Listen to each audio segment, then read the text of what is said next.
Hello students, welcome to the EPG Pathshala. My name is Dr. Shivkumar Sood.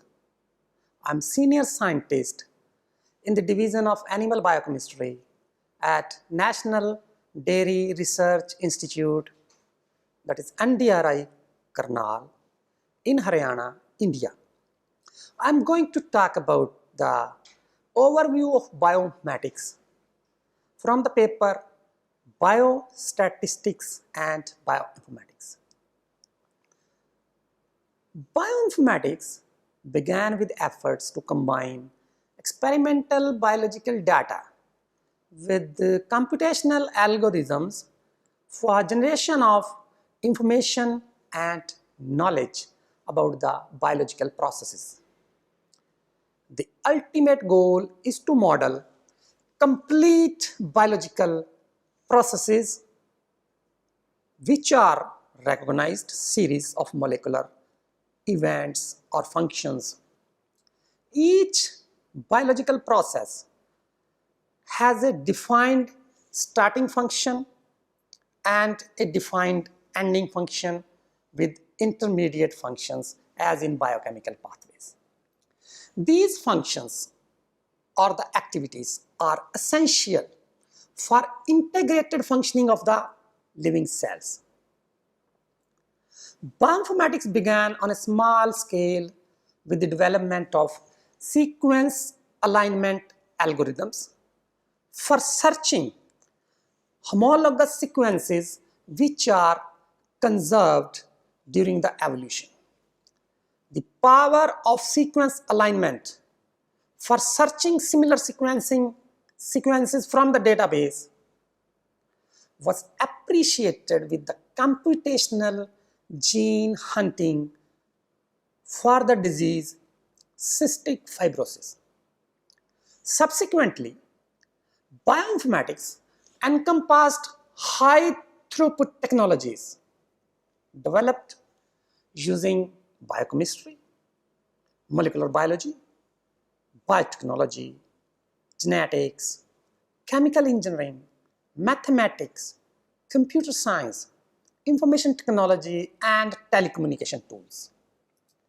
These new foundations were used for the collection of the biological data, organization of biological data, mining of the gene and protein, that is biological data, including even the three-dimensional structures and biochemical functions, that is pathways, biochemical pathways, with the ultimate aim of modeling biological processes of living and functioning cells.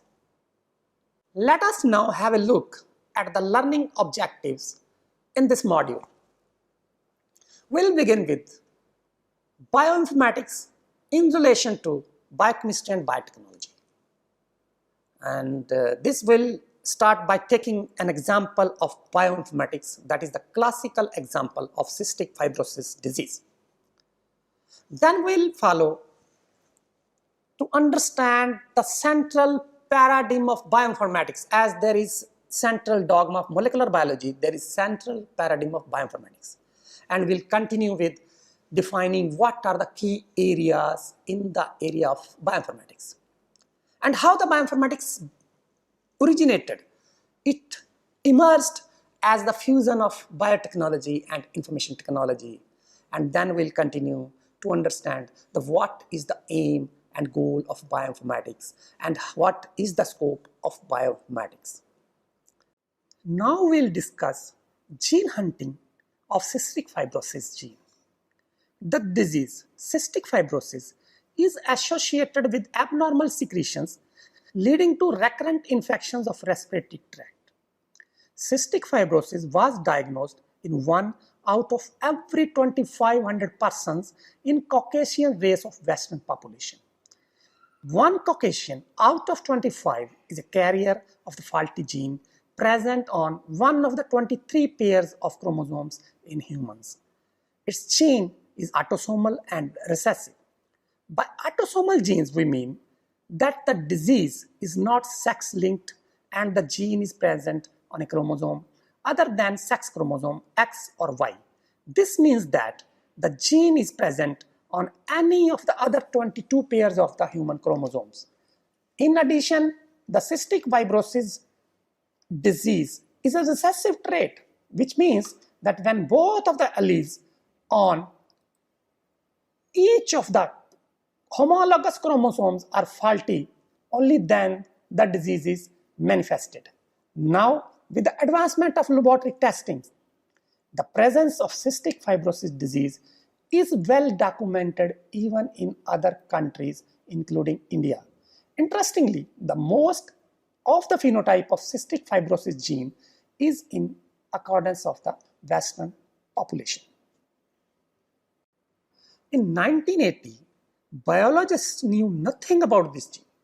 The search of the cystic fibrosis gene began in early 1980s with genetic mapping, using recombination frequency of genes and RFLP probes as markers.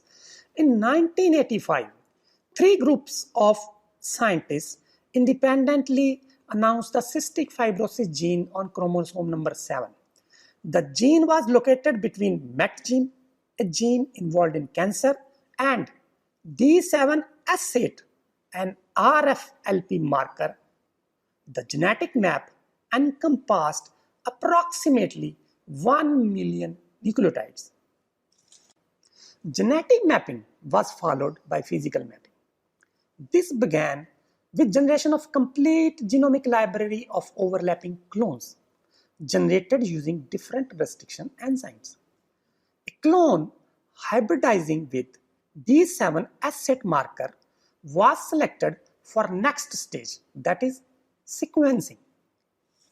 The physical mapping was followed with actual nucleotide sequencing of the clone hybridizing with RFLP marker D7S8.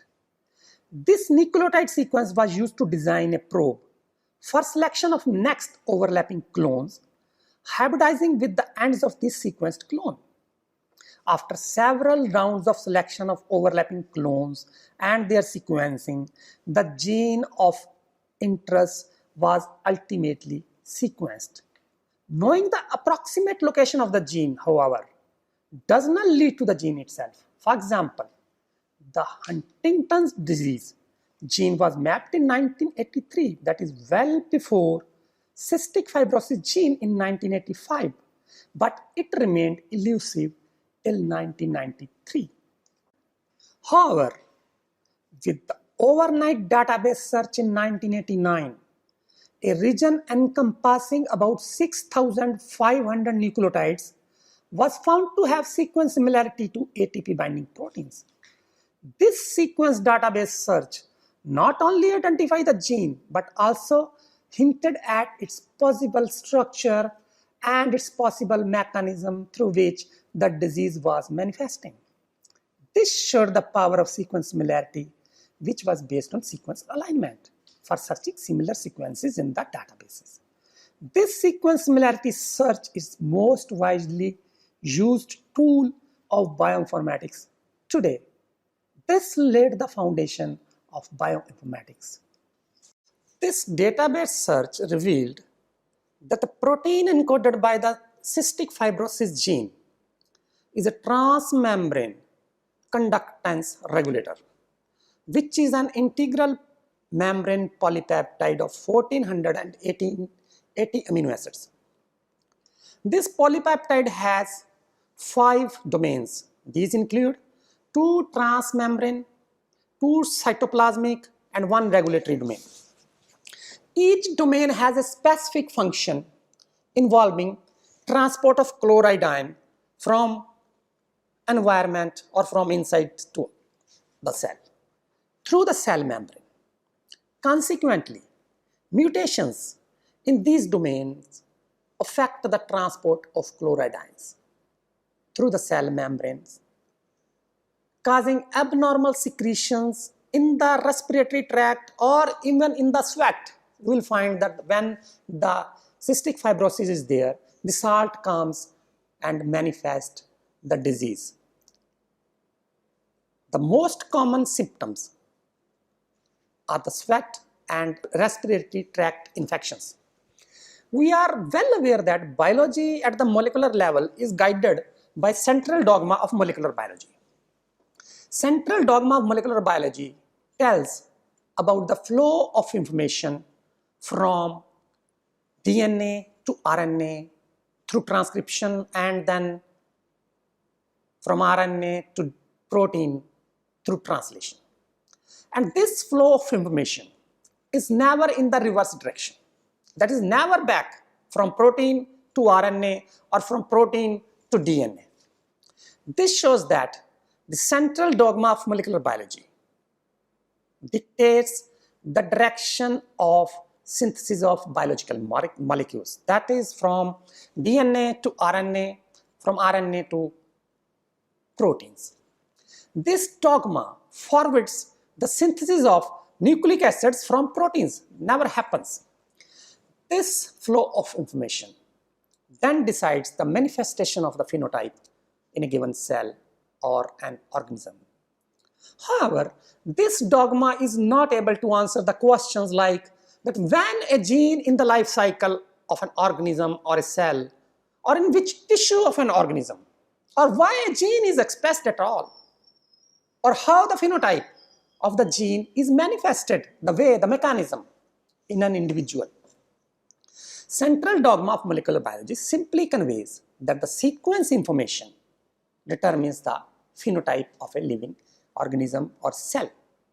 The central paradigm of bioinformatics, on the other hand, considers that sequence information in DNA, RNA, and proteins represents the same knowledge and therefore determines the molecular structure of actual transforming machines, that is proteins and RNAs. These molecular structures transform metabolites and therefore controls the phenotype of the biological system.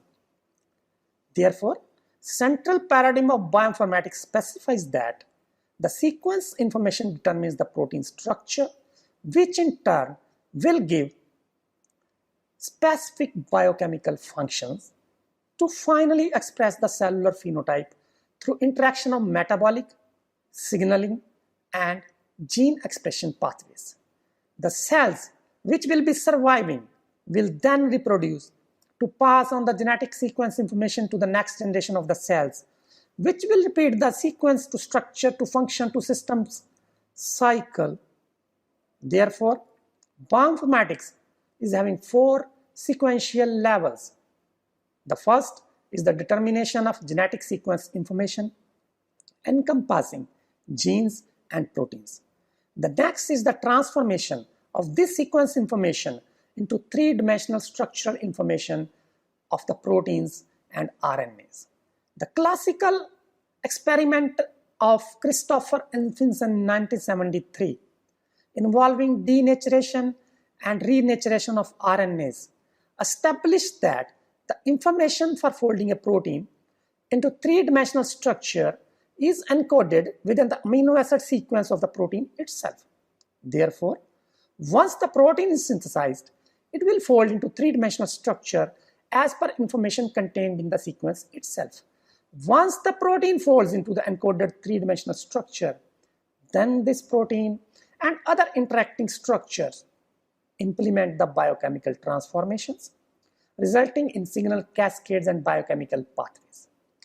These pathways then interact with each other to express the phenotype of the cell, dictating systems biology. Those phenotypes which survive this cycle are able to produce or reproduce the next generation. Now we'll have a look at the key areas of the bioinformatics. Bioinformatics encompasses computational molecular biology tools, that is, mathematical and computational analysis of sequences and structures of biological macromolecules. Genomics encompasses application of computational molecular biology tools in a large-scale genome research targeting investigation of the complete set of genes and their RNA as well as protein products. On the basis of the central paradigm of bioinformatics, bioinformatics has 2 key areas. Structural bioinformatics and functional bioinformatics. Structural bioinformatics refers to the gene mapping and determination of DNA, RNA, protein sequences, and structures on a large scale. Functional informatics is concerned with the annotation of existing structural knowledge about DNA sequences and their diffusible products with functional knowledge. It has two successive levels: study of expression of complete genomes at RNA level, that is transcriptomics, and at protein level, proteomics. Consequently, there is a paradigm shift from static structural bioinformatics to dynamic functional bioinformatics, as well as modeling complete biological systems. Structural genomics at DNA level is based on meiotic recombination frequencies involving genetic maps, which store distances between genes and other markers. Based on nucleotide lengths, physical maps store distances between these genetic markers. At the ground level are the sequence maps, which store nucleotide and amino acid sequences of the genes as well as proteins. At protein level, structural bioinformatics elucidates the representative sets of protein folds and domains. This is followed by mining the databases for retrieval of useful information leading to the knowledge discovery using sequence alignment, similarity search, computational gene discovery, phylogeny, comparative genomics, protein structure analysis for function assignment. Functional genomics is concerned with attaching functional information with the structural knowledge. At transcriptomics level, high throughput analysis of gene expression is carried out using RNA and DNA microarrays, serial analysis of gene expression, and expressed sequence tags. Similarly, proteomics is concerned with protein level measurements of gene expression using high throughput technology. The aim in proteomics is the quantitative measurements of translation products under normal and disease conditions to appreciate differential protein expression so as to discover novel protein targets for drug discovery. For functional genomics using transcriptomics, several technologies has been used. The most widely used technology is DNA microarray technology, in which the cells under normal conditions and experimental conditions are taken and their complete mRNAs are isolated. After isolation of the mRNA from both the types of cells, the mRNA preparations are labeled using fluorescent dyes. In the case of normal cells, the mRNA is labeled with a fluorescent dye emitting green color, and in case of experimental cells, the mRNAs are labeled with a fluorescent dye emitting red color. Green and red colors were chosen because at the next stage of the DNA microarray technologies, these two preparations are to be mixed in equal amounts. Once we mix the two colors, that is green and red, in equal amounts, we get a yellow color.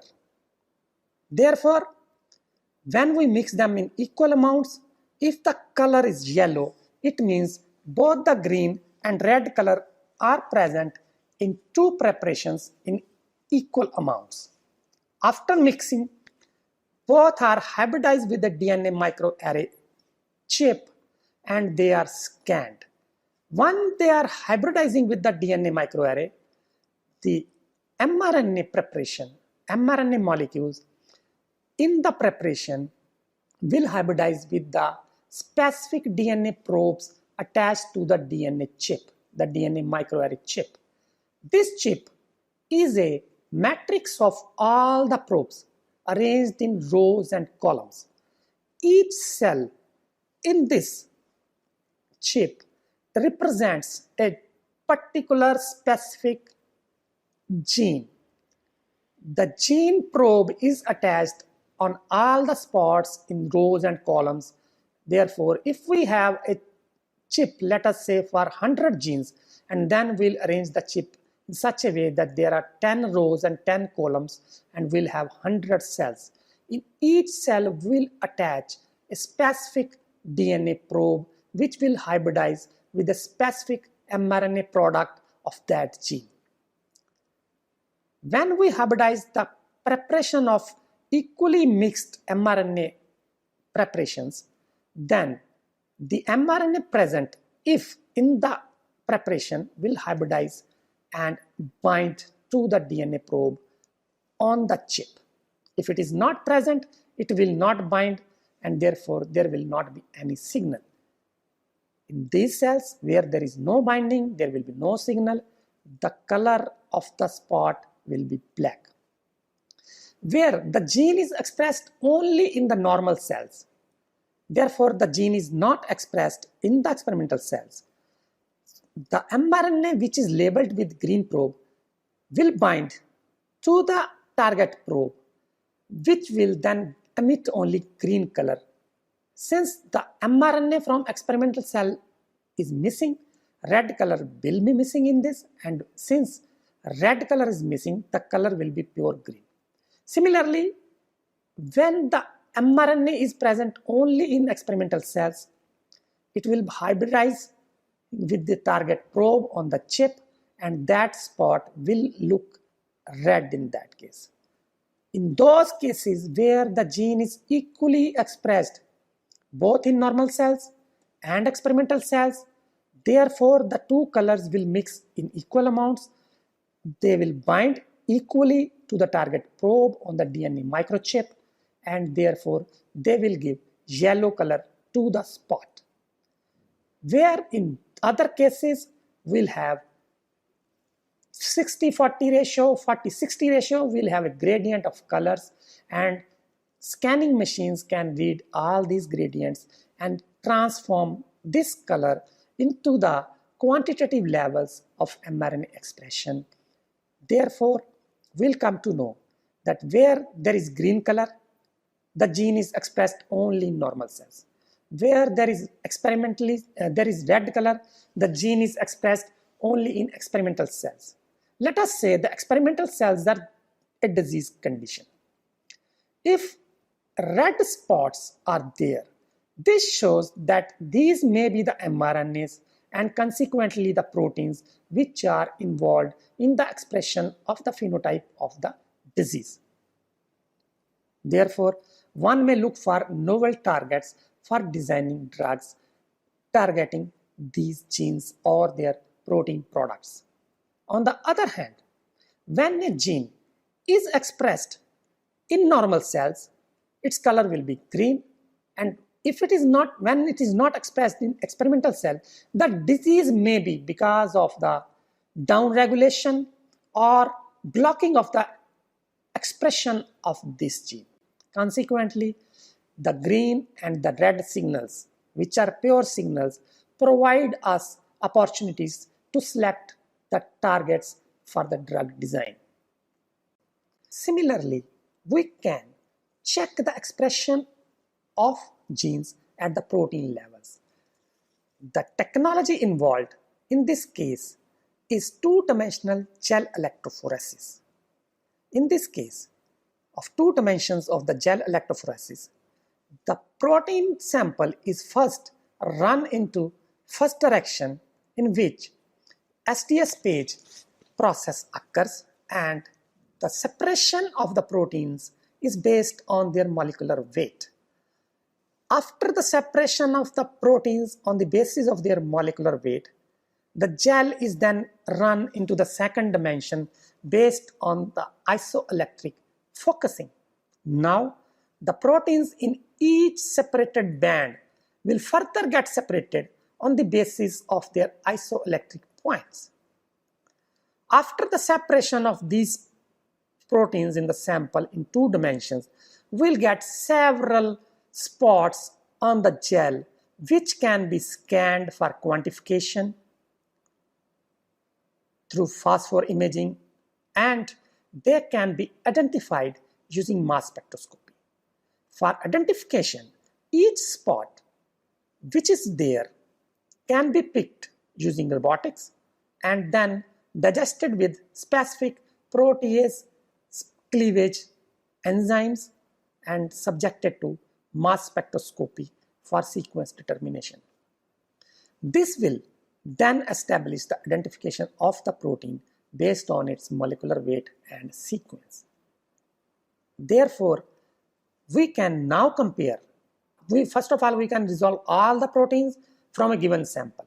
Then we can take a diseased sample and then compare two gels for the up and down regulation of the protein. The spots which are present only in the disease condition or the spots which are present only in the normal condition can be compared and can be used for identification of the novel targets for drug design. There are two types of machines or systems. One is living, other is non-living. Both types of systems or machines, they transform matter, energy, or information. Biochemistry is the study of chemistry of life, and chemistry is the making and breaking of chemical bonds in the living systems. The living systems are organized hierarchically in the form of an individual component contained in a container, where the container may be component in higher level container. The largest living container on this earth is biosphere, containing various ecosystems, having various species in each ecosystem, and in each species containing various individuals, that is organisms. Each individual is then made up of various types of cells with several organelles contained in the cell, and the organelles ultimately made up of large number of macromolecules. Biochemistry and molecular biology is concerned with the collection and analysis and interpretation of data about living components under normal and abnormal situations, so that corrective steps or measure can be taken if any of the living component behaves in some undesirable manner.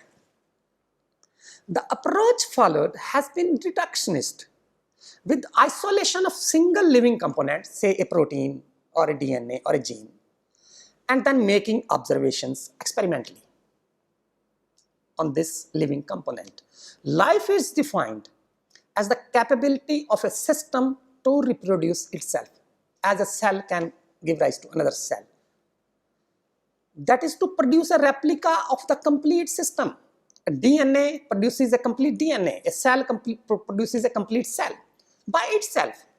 However, this ability of living systems is made possible through making and breaking of chemical bonds at appreciable rates, that is very fast rates. Otherwise, the same chemical reactions are going on in the non-living world also. With bioinformatics, now there is a transformation from the basic reductionist approach of biochemistry, biological sciences, of observing single component like a protein, to a holistic synthetic approach to combine and organize all the components in a container on a very, very large scale, so that a container is generated or simulated or modeled. So the development of these models help in making predictions about complete living systems. So the ultimate goal of the bioinformatics is that the biological components, that is molecules, macromolecules, are organized into organelles which then form the cell. So the molecules or the macromolecules which are there in the living system, they belong to particular biological processes. For example, glycolysis has 10 enzymes and they connect various metabolites in a pathway, and this is complete biological process. The aim of bioinformatics is to model or simulate biological processes so that the predictions are made about them to regulate their functioning. Now we'll see the emergence of bioinformatics with merging various disciplines. Previously, various disciplines were carved out as and when sufficient specialization was achieved. From chemical sciences, studying inorganic world, biological and physical sciences diversified into various disciplines.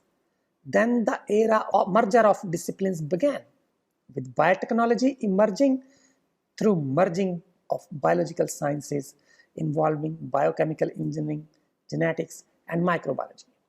This era was followed with information technology emerging through merging physical sciences involving electronics, computer science, and telecommunications.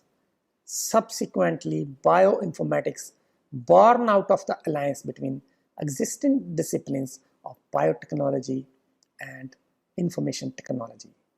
Tools and techniques for bioinformatics are derived from multidisciplinary combination of various disciplines involving biotechnology and information technology. Now we are able to define bioinformatics. There has been development of sophisticated high throughput technologies in biological sciences. These high throughput technologies are low cost and they are very fast to acquire large amounts of biological data. Therefore, high throughput technologies are able to acquire and analyze large quantities of gene sequences and structures as well as gene expression of complete genomes at a very high speed.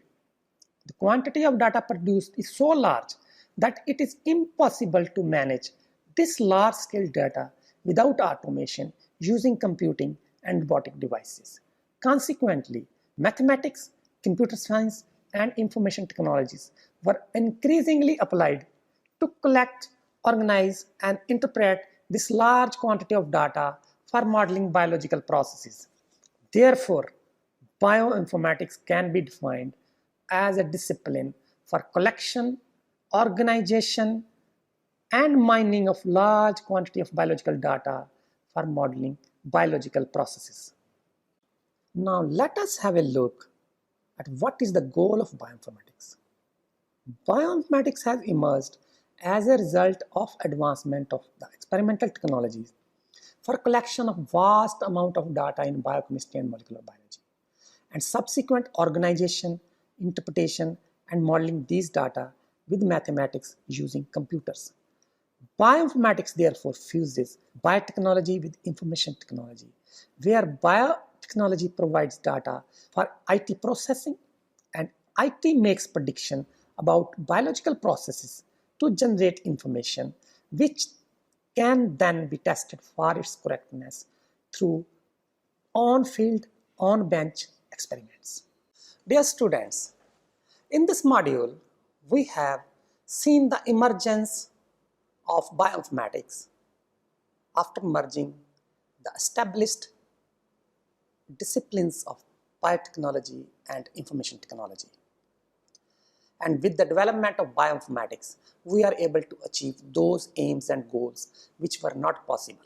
Suppose we are interested to take a snapshot from history of life that extends back to some 2.5 billion years.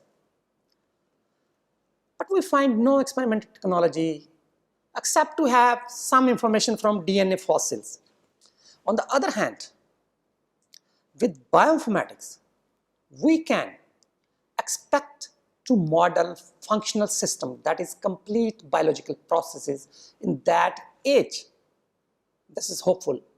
Similarly, with bioinformatics, we can expect to predict that in future there may be evolution of a deadly virus. and therefore design the strategies to combat that evolving deadly virus in advance. Imagine a scenario in future in which a new deadly virus creates a pandemic of some fatal disease.